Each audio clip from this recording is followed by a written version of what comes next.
মন্ত্রীর convoy 5 second দূরে। রাস্তায় রক্তাক্ত শিশু পড়ে। পুলিশ বলছে সরাও, কিন্তু ডিএম অদিতি করলেন অবিশ্বাস্য কাজ। শহর জুড়ে কড়া নিরাপত্তা। কেন্দ্রীয় মন্ত্রীর বিশাল কনভয় আসছে। পুলিশ মরিয়া, রাস্তা ফাঁকা করতে হবে। হঠাৎ রিকশা উঠে গেল। ছোট্ট মেয়েটা রাস্তায় পড়ে রক্তাক্ত, চিৎকার, কান্না। পুলিশ অফিসাররা তাড়াতাড়ি বলছে মেয়েটাকে সরাও, মন্ত্রীর গাড়ি আসছে, প্রোটোকল ভাঙা যাবে না।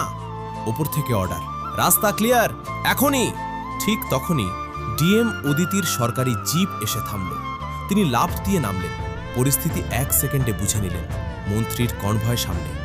অদিতি মুহূর্তে নিজের গাড়িটা রাস্তার মাঝে আড়াআড়ি করে দাঁড় করালেন। কনভয় থামিয়ে দিলেন। পুলিশ ভয়ে কাঁপতে কাঁপতে, ম্যাম, প্রোটোকল ভেঙে যাবে, চাকরি চলে যাবে। অদিতি গর্জে উঠলেন।